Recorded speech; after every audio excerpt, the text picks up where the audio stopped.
Max TV భక్తి ప్రేక్షకులకు నమస్కారం. ఈరోజు స్టూడియోలో మనతో ఉన్నారు ప్రముఖ ఆధ్యాత్మికవేత్త, జ్యోతిష్య పండితులు, దేవి ఉపాసకులు సుభాష్ శర్మ గారు. వారిని అడిగి మరిన్ని విషయాలు తెలుసుకుందాం. నమస్కారం గురుగారు. శ్రీమాత్రి నమః. గురుగారు, చాలా మందికి కోరికలు వాళ్ళు అనుకున్నవి తీరుతూ ఉంటాయి, అలాగే తీరని కోరికలు అనేది ప్రతి ఒక్కరికి ఉంటూ ఉంటాయి. అలాంటి తీరని కోరికలు తీరాలంటే ఎలాంటి మంత్రం పఠించాలి, ఎలాంటి నియమాలు పాటించాలి తెలియజేస్తారు గురుగారు? తప్పకుండా తెలియజేస్తారమ్మా. ముందుగా ప్రేక్షకులందరికీ శ్రీమాత్రే నమః, శ్రీ గురుభ్యో నమః. జ్ఞానినాంనపి చేతాంసి దేవి భగవతీ హిత బలాయ కృషమోహాయ మహామాయ ప్రయశ్చతి. అంటే తీరనటువంటి కోరికలు అనేదానికి ఫస్ట్ ఒక అర్థం చెప్తాను. ఏదైతే ధర్మబద్ధమైనటువంటి కోరిక ఉందో, న్యాయబద్ధమైనటువంటి కోరిక ఉందో, ఆ కోరిక తీరడానికి మన సనాతన ధర్మం ఎన్నో రకాలైనటువంటి పరిష్కార మార్గాలను, పరిష్కార గ్రంథాలను మనకు అందించింది.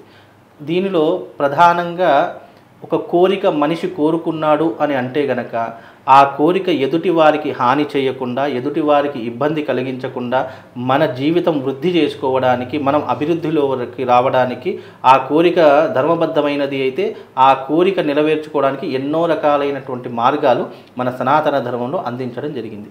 అయితే ఆ మార్గంలో గనక వెళ్తున్నట్టయితే తప్పకుండా మీరు అన్నట్టు ఆ కోరిక ఏదైనా సరే ఇట్టే నెరవేరేటటువంటి అవకాశము మన సనాతన ధర్మం జ్యోతిష్యంలో భగవంతుడు ఎప్పుడూ మనకు అందించినటువంటి గ్రంథాలలో చెప్పడం జరిగింది.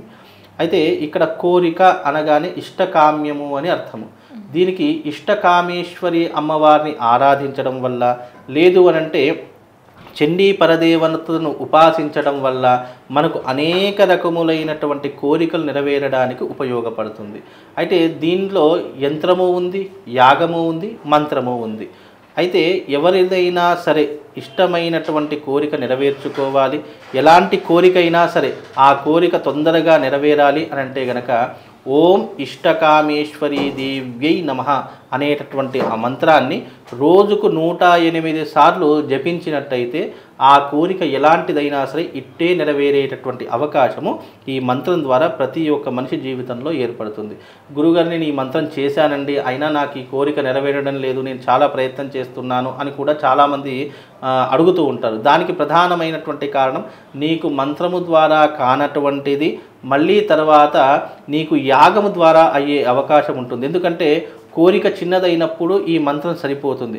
అదే కోరిక తీరనటువంటి కోరిక, ఎన్నో రోజుల నుంచి ప్రయత్నం చేస్తున్నాను అంటే కోరికలు ఎలా ఉంటాయంటే కొంతమందికి డబ్బు గురించి కోరికలు ఉంటాయి, మరికొంతమందికి వైవాహిక జీవితంలో కోరికలు ఉంటాయి, మరికొంతమందికి వృత్తి వ్యాపారంలో కోరికలు ఉంటాయి, మరికొంతమందికి జీవితంలో ఒక మంచి స్టేటస్కి రావాలి, మంచి సెలబ్రిటీ స్టేటస్కి రావాలి, జీవితంలో వృద్ధి పొందాలి అని అనుకుంటాం.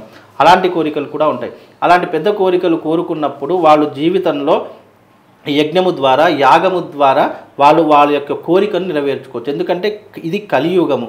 కలియుగంలో పాపము పుణ్యానికి పెద్ద తేడా ఏమీ లేదు. ఈ పాపము పుణ్యము అనే మాటలు మాట్లాడమనుకోండి చాలామంది నవ్వుతూ ఉంటారు. ఎవరికైనా మంచి చేద్దాము అని వెళ్ళినా కానీ అక్కడ ఏమవుతుంది, మనకు చెడెదురయ్యే అవకాశం ఉంటూ ఉంటుంది. కనుక అలాంటి కలియుగంలో మనం బ్రతుకుతున్నాం కాబట్టి మన కోసం మనము ఆచరించేటటువంటి విధానమే దాని స్వయం వృద్ధి అని అంటారు. ఈ వృద్ధిలోకి రావడానికి మనిషి ఎన్నో రకాలైనటువంటి కార్యాచరణను ఆచరించాలి. జీవితంలో దీనికంటూ ఒక ప్రత్యేకమైనటువంటి యజ్ఞయాగాదులను నిర్వహించడం జరిగింది. ఎందుకంటే కలియుగంలో తొందరగా మనం అనుకున్నది నెరవేరాలంటే అది కేవలము యజ్ఞము ద్వారానే, ఆహుతుల ద్వారానే ఆ కోరిక నెరవేరేటటువంటి అవకాశం ఉంటుంది.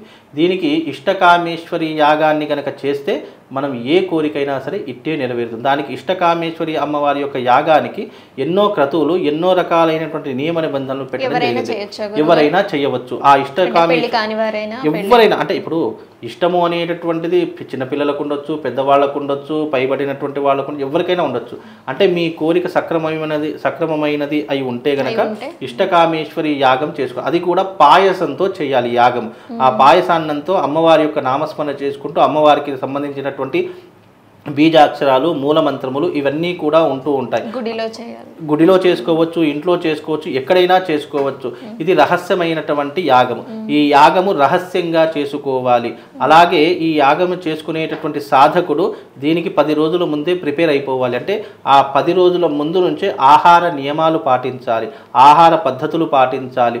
చేసే విధానంలో కొన్ని పద్ధతులు ఉంటాయి ఇష్టకామేశ్వరి అమ్మవారికి. ఈ ఇష్టకామేశ్వరి అమ్మవారి యొక్క యాగం ఎవరైతే ఆచరిస్తారో వాళ్ళ కోరిక ఏదైనా సరే ఇట్టే నెరవేరేటటువంటి అవకాశాలు వాళ్ళ జీవితంలో ఏర్పడతాయమ్మా. ధన్యవాదాలు గురుగారు. శ్రీమాత్రే.